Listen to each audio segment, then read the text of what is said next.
3 ways to become a more influential leader. Being a leader is about many things, but one of the most important traits you should possess is the ability to influence, inspire, and encourage your team. When you can do this, you can bring the very best work out of each individual, and thereby help the collective team to achieve amazing things. So how do you influence and inspire as a leader? In this presentation, we're going to explore the answer. 1. Give your team projects. Instead of micromanaging every single tiny decision in your organization, the best leader is someone who provides a rough outline of what needs to be accomplished, and then allows the team to complete that themselves. Why? Firstly, this means that you don't need to be in 100 places at once, micromanaging every fine detail. At the same time, this lets the team that you have paid do their very best work, rather than having you stifle all creativity out of them. But most importantly, giving your team ownership over a task helps them to feel more in control over what they are doing and makes the task more intrinsically rewarding. 2. Lead by example. There are few things more frustrating than a leader that does not lead by example. How frustrating is it to be told by your boss to hand in work on time, and that tardiness is never excusable, only for them to then not get around to looking after that work for weeks? When you are a leader, you need to set the tone for your office, and you need to set a blueprint for how others will behave. In a crisis, your team is going to look to you for how to respond. If you are panicking and shouting, then they are unlikely to remain productive. But if you can calmly continue with your work, then chances are that so can they. Likewise, if you want them to wear a smart shirt into the office, then you need to as well. 3. Provide credit where it is due. Providing incentives for completed work has been shown in studies not to work. This has the unfortunate effect of making people focus too much on the end goal, thus reducing creative thinking and problem solving. But what you should do is ensure that the contributions of each team member are felt and that they feel rewarded through credit. When you do this, you will create a situation where everyone wants to do their very best work because they know it is valued and seen. 5 leadership skills to help your business grow. Want to be a better leader and take your business to newer heights? Then listen up and we'll go over 5 crucial skills that are necessary for any leader. Empathizing. One of the single most important skills for any leader is the ability to empathize with their staff. In particular, this means not judging, and it means assuming that each member of your team is their own person with their own things going on. In other words, if someone is performing subpar today, you don't assume they're simply lazy. Instead, you ask what your organization could do differently to help them feel motivated. Or you ask what could be going on in their life that's making them unhappy. Explaining. Talking about goals can help your staff to an extent when done the right way. Rather than giving staff their own targets to reach and then rewarding them for hitting them, you should instead share your goals and the company's goals in order to explain to them why you are making the decisions you are making and what the end vision is for the team. This immediately gets your workers on side, as it shows them that you trust them. At the same time, by letting your team know what they're trying to achieve, they will be freer to come up with their own effective ways of meeting those tasks and give them the freedom to make some of their own decisions and use their intuition rather than always deferring to you for the next step. Ultimately, this means less communication overhead, less time wasted, and better productivity. Commanding attention. A great leader should be someone who is dynamic, engaging, charismatic, and charming. While this isn't something that everyone is born with, the good news is that it can be learned. Attending acting classes, public speaking classes, and even stand-up comedy clubs can be a great way to develop those skills. Management. Often the terms leadership and management go hand in hand. While both are related though, they are different skills. As a manager, your job is to manage resources and staff in order to place them in the most productive position to help reach targets and goals. Learn to do this if you want to be the best kind of leader. Bravery. Finally, a great leader needs to be brave and courageous.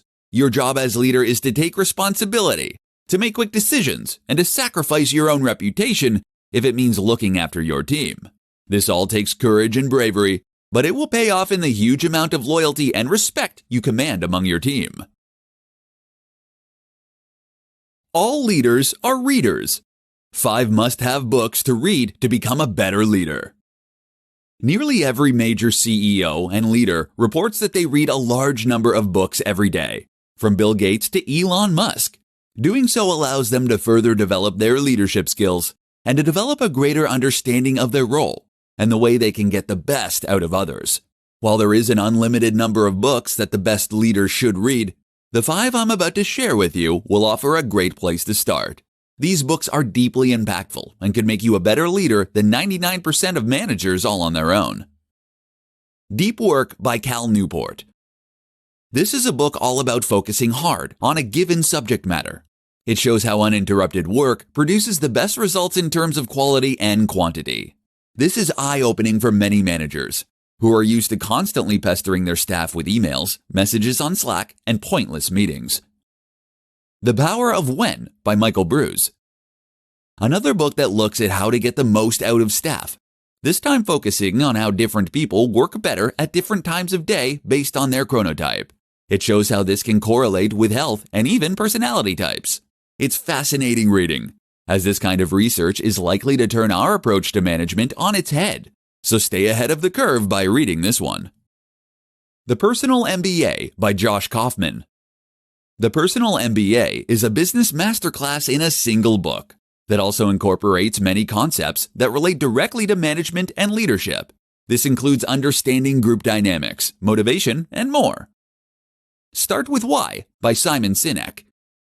This is an extremely powerful book that discusses the importance of understanding the why behind any business. This is what has always set the superstar businesses like Apple apart from the rest, an understanding of what it is they are all about. This can help you to create a better product and brand, and to better motivate your team. Super Freakonomics by Stephen J. Dubner. This is a book on the impact of economic theory on the world. It shows how one decision can alter the behavior of countless people to change outcomes in huge ways. Understanding this fascinating and entertaining book will make you better at every aspect of business, and especially leadership. How to influence others to take action. Your first job as a leader should be to motivate your team and get them to work as well as possible. If you can't accomplish that much, then you'll find that your office is not productive and that you end up going nowhere fast. Fortunately, a lot of research has been done into the nature of motivation, particularly in the office, and it sheds useful light on how we should go about motivating workers to get the most out of them. By listening to this presentation, you'll learn precisely what you need to do in order to motivate your team to work their very best. Carrot or stick? The old question here was always carrot or stick, but it turns out that the correct answer is, in fact, neither. When getting someone to perform unchallenging and repetitive labor, like filing envelopes, the carrot and stick approach has been shown to work well. However, countless studies have shown that when you want your team to work creatively and use their intuition, the exact opposite is actually true. Gamification, incentivizing, or threatening will all create a kind of tunnel vision in staff that can actually stifle innovation and creativity, as well as reducing their enjoyment of the work they do. So what do you do to motivate your staff? It turns out that the best way to get your staff to work well is to make them feel invested in their work. Give them some kind of ownership over what they produce. Give them the freedom to add their own ideas and solutions. And you will find that your staff end up working harder as of their own accord. This is why the free time at Google is so successful. This gives employees the chance to work on projects that they are interested in, and often it yields the best results. Likewise, when you take an existing task that needs completing, and you give someone the control and freedom they need to decide how that work gets done, you'll find you instantly increase their emotional investment in the task. Instead of controlling every action a person takes, you are giving them ownership of a project or a department. Now it is in their best interest to be productive, and they can decide how they want to go about achieving those goals, which is far more creatively rewarding. How to speak so others will listen.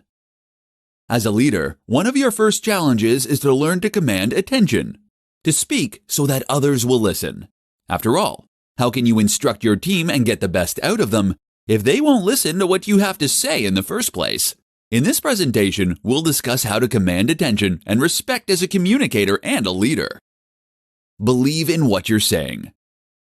The number one thing that makes someone appear more charismatic is passion. If you genuinely believe in what you're saying, this will light up your entire face and body. You will speak not only with your mouth, but also your gestures and your eyes. When you do this, you convey that what you are saying is important and exciting, and you instantly command attention. Try to tap into the emotion behind what you are saying. Why is this important? Why are you excited? Anxious? Angry? Another way to do this is to relate the story to something that matters to you or your team personally. In other words, take a narrative structure and weave a story. Speak less. Of course, you can't always channel this kind of emotion. If what you're saying isn't that important, then you won't be able to sell it as though it is. So what's the answer? Simple. Don't say it. Talk a little less, and you'll find that the times you do speak up are the ones that are far more important. By doing this, you will create a situation in which people want to listen to you, in which they want to know what you have to say. Use pauses. Likewise, when speaking, you shouldn't be afraid to use long pauses and moments of silence. These silences help to add a dynamic flow to what you are saying, and they encourage your audience to really listen to what you are saying. Being quiet can be a great way to build suspense and interest when telling a story, and it can be a great way to demonstrate confidence. Most of us are too afraid to be silent, as we think we'll lose our audience. Therefore, if you have the confidence to stand at the front of the office and not say anything, your staff will know that you aren't desperately trying to seek approval. Suddenly, what you have to say gains that much more importance and gravitas. How to stop blaming others and take ownership of your actions. The worst kind of leader is the leader who doesn't take responsibility. After all, being a leader is all about taking responsibility. Unfortunately, this is something that many people still don't understand, and as such, they end up making their office less productive and a more stressful place to be. In this presentation, we'll look at how to flip this on its head and to become the fearless leader your team needs you to be. The blame game. The manager's job very often is to make sure that their team are meeting specific targets at given points in time. This is a way that they can demonstrate the effectiveness of their work and that their efforts can be measured. But what happens when they don't reach those targets? Bad leaders will now turn on their staff and actively blame them for being ineffective. They do this in order to save face and to avoid getting in trouble with their superiors and generally pass the buck. But it also happens to be the number one way to instantly reduce the productivity of your team. Why? Firstly, it means that your team now feels stressed knowing that they might get it in the neck for their work. The result is that they won't take as many creative risks, and they generally won't do their best work. They'll likely also feel resentful that their work has gone this way. The other issue is that it makes you seem like a weaker leader. After all, if you can't take responsibility when things go badly, you also should get no credit when things go well. So what are you doing? Your job is to then simply suck it up and to take the flak when things go wrong. Recognize that this is your team, and if they aren't working to the best of their ability, then that is on you. Decisions. The other sign of someone who likes to shrink responsibility is that they refuse to make decisions. As soon as you make a decision, you take full responsibility and you commit to a certain path of action. By avoiding making decisions, you can avoid taking this responsibility, but you also prevent your team from doing anything effective or useful. Take the responsibility, make the call, and take action. This can take a while to get used to, but it's simply a matter of changing your thinking. Your job is to be the person who makes the call and takes the flak. The 3 most common leadership mistakes. Being a leader means knowing how to protect your team so they are able to perform at their very best. Your job is to provide guidance, inspiration, and a safety net, which in turn will inspire them to take action and to contribute the best effort they are capable of. When everyone gives their very best, the team works. But while that's what good leadership is really about, this is something that is lost on many people. Unfortunately, a large proportion of leaders have the completely wrong idea about what being a leader actually means. As such, they can end up causing more harm than good. In this presentation, I'll be discussing 3 of the most common leadership mistakes that you can learn from and avoid. 1. Shouting. Being a leader does not mean blustering and yelling until you get your point across. It does not mean reprimanding dissidents in front of the entire office. Remember that being a leader does not mean you're in charge of someone or that you have the right to admonish them. Rather, it means that they have agreed to follow your instruction in this specific context. Don't let the power go to your head. A good leader doesn't need to shout to get their point across. And if things aren't working out, you simply part ways on good terms. 2. Threatening. Similarly, many leaders take the unfortunate approach of trying to terrify their followers into getting work done. They might point out that they have the power to terminate that person's employment, or they might threaten them with more work. There are lots of reasons that this doesn't work. For one, it means that those team members are going to be put in the wrong state of mind and not feel particularly like team players. Additionally, this kind of stress can actually dampen creativity due to chemical changes in the brain. 3. Micromanaging. A manager who focuses on every single detail of the work being done and attempts to wrestle control away from their team will only end up making those team members feel undervalued, while removing any creatively rewarding aspects of the work. Not only that, but they will be wasting the talents of someone hired to do that job specifically, and they will be wasting a lot of time doing work and having conversations that could have been avoided.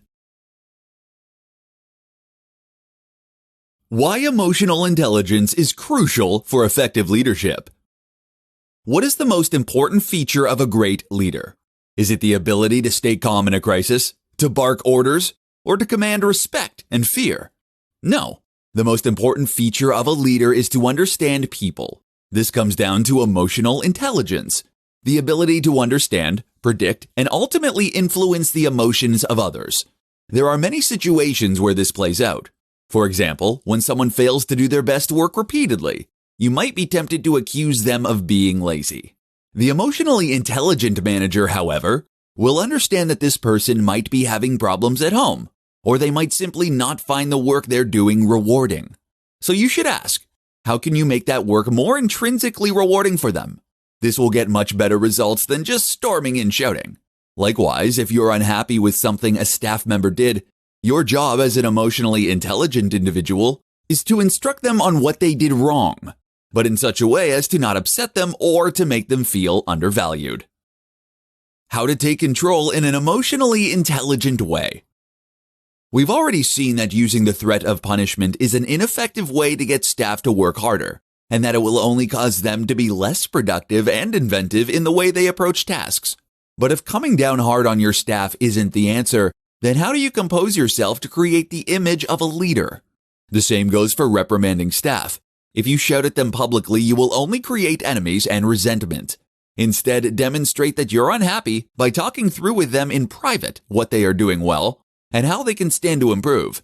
Make sure you make them feel valued and make sure they know that the issues are things that can be fixed. In a crisis, emotional intelligence becomes equally important. Perhaps the most important thing here is to remain calm and confident. You might not realize it, but you will set the thermostat, as it were, for the mood of the office. If you panic, then the office will panic. Whereas if you're calm and collected, so too will be the rest of the office.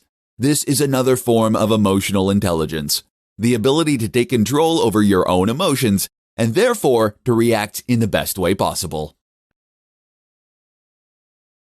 Why empathy is the most important leadership trait. If there is one thing that needs to change about the way most people approach leadership, it's their understanding of the role of empathy. You see, many people fail to recognize that there is a role for empathy after all. Their assumption is that they can produce great work through discipline, incentives, and organization. In fact, though, the main difference between a well-liked and respected leader and one who is completely ineffectual is their ability to empathize with staff and to understand them. Trying to get someone to do as they are told because you said so is a recipe for disaster So too is reprimanding someone because they have failed to complete their work properly. While they might toe the line for fear of being fired, this won't create workplace satisfaction, and it will likely cause them to produce subpar work. Moreover, they might well start looking for alternative employment. When someone fails to get work in on time, then ask yourself, could something be going on in their personal lives that has prevented them from completing their best work? Did you provide clear instructions and enough time? Why isn't the work inherently motivating for them? Would they like to somehow change the way they are working? By answering these questions, you can address the root of the problem. Instead of feeling watched and bullied, the person now feels supported and encouraged. Immediately, this leaves them wanting to do better work for the organization that is looking after them. But it also means that you can work together in order to come up with a great solution that will help them to do their very best work every day. Now, you might give them more ownership or creative control over their work. You might give them a little bit of time off, or you might look into flexible working hours. Whatever the case, stopping to listen to your staff has now helped them to do the very best work they can do. That's far better than yelling at them so that they bury their head in the sand. This can have profound impacts on the productivity of one member of staff and on their relationship with you. But now if you multiply that across countless office workers, you can completely transform the culture and work environment for the better. Learn to listen and to care. Why every manager should be trained in emotional intelligence. Emotional intelligence, EQ, is a quotient used to measure how in touch someone is with their emotions. This is fairly abstract though, and there are methodological problems with measuring it, even more so than with IQ. But while that's true, it is also widely accepted that EQ is something that exists, and that is extremely important when it comes to taking charge and instructing your followers. It's something that every manager should be trained in. To illustrate this point, consider a real-life example of someone who was put in a leadership with poor emotional intelligence. This person was an editor whose job it was to read through writing from journalists, and then to make corrections ready to print. If the corrections were extensive, they had the option to send the work back to the person who wrote it. For their very first job, the editor received a large article that a journalist had written over the course of several days. The writer was proud of this work and had worked extremely hard.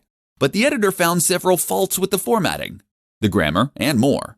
So what they did was to make a public example of the writer. They pulled them up to their desk in a crowded office and then explained loudly to the entire team how they had failed to listen to the writer's guidelines, how they had used the wrong capitalization in their title, and how they had failed to properly link out to other websites, and how they had clearly missed several typos. They made no mention of the many positive points of the article, and they were rude about the overall quality. The result? The writer felt completely underappreciated for the work they had put in.